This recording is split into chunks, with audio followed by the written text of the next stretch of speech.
and over 700 individual donors. So because I can't name everybody, I'm going to name about 5, and I'm going to start with my incredible wife, Adrian.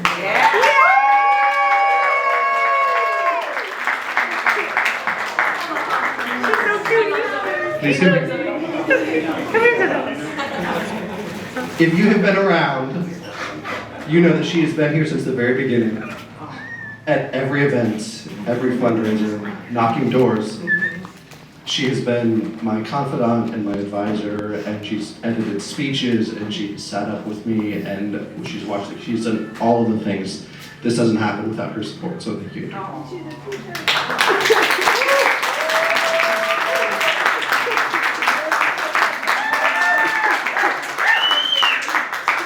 The next one, he's not here right now because he's obsessively poring over numbers, but Samuel Udak.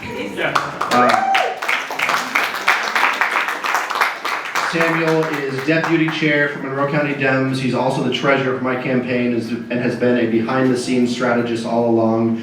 He's the first one that I called after a friend of mine said, "Hey, are you still thinking about running for something?"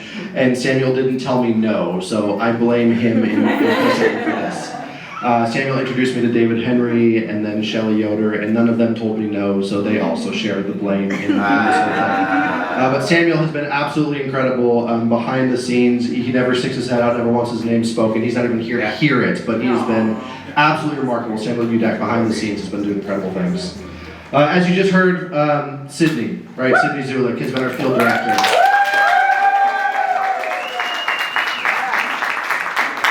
If you have knocked doors for this campaign, Sydney Zulik probably cut the turfs for that. She has been at every Monday meeting. She has been behind the scenes making sure that we had doors to knock and cutting the right turf. She's been absolutely remarkable as a field director. Couldn't have done it without you, Sydney. Thank you so much. And then last, but absolutely not least, and you are going to have to come up here, is Mia Sievers.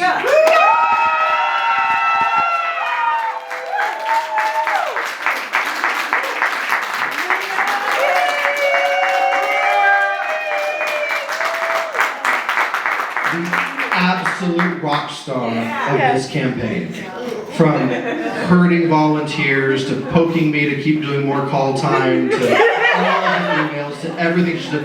This does not happen without Mia Sievers. She has been incredible from the start. I didn't realize she was interviewing me when she was interviewing me.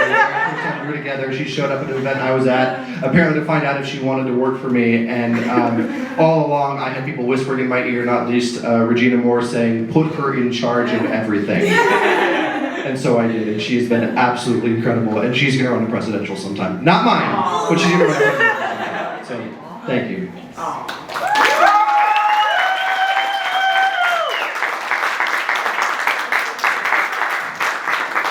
So, I wrote a loss speech, and I wrote a win speech.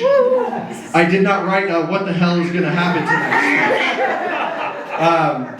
But a few things stay consistent that I want to share with you from this campaign that have just been absolutely incredible. I want to share some statistics with you. I've shared a couple already. 700 individual donors, contributing more than 1,000 gifts altogether, raising nearly $250,000 for a state house campaign in Southern Indiana. Absolutely incredible, grassroots, and you did that.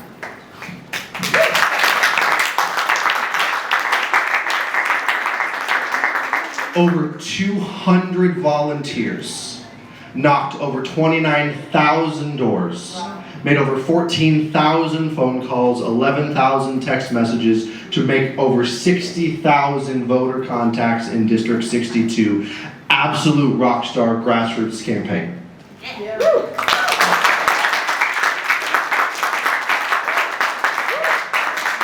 And it's not because of me, but it's because of an idea that Indiana deserves better. It's because of this commitment that we understand that at the end of the day, more Hoosiers have more that unites them than divides them. That we believe in the future of Indiana, that we believe that working people deserve to afford to live in the state. that retired people deserve to retire in dignity and security, that our children deserve world-class public education that's fully funded by the state, that people deserve to be free to love who they love, to make their own healthcare decisions, and that this is a state that can be something different than it is.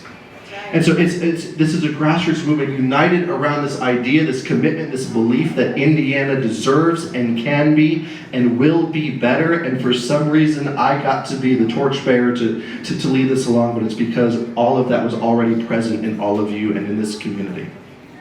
And so I am convinced that regardless of what happens tonight, and I'm hopeful that we win, I'm hopeful that we go to the State House and we make some change, we bring some balance and accountability, but regardless of that, what I saw was a community that came together around a belief and around an idea and around people and around each other, and whatever happens tonight, that does not die. Whatever happens tonight, we build on that going forward into the future, and we raise more money, and we knock more doors, and we talk to more people, and we bring them together. And I've said from the very beginning, if you were here at my very first speech, if we were to take the Indiana Democratic Party platform and take Democrat off the top of the paper and put it in front of the average Hoosier, they would say, that's a state that I want to live in, that's something that I believe in, and I think that if we continue to have the conversations that we're having around the county, continue to knock on doors and make phone calls and talk to people as people, we're going to realize that we have a lot more that holds us together, a lot more shared values. And if we continue working hard, regardless of what happens tonight, we're going to continue to see in Indiana that our kids and our grandkids want to call home, that we can be proud of for the future. And I am so incredibly grateful for every moment that I've got to spend with you, for every new relationship that I've built, and for what I believe is in store and is possible for our state. Thank you so much for your love, for your support, for your encouragement, for your donations, for your door knocks, for everything. I'm so honored to be here and to be your candidate tonight.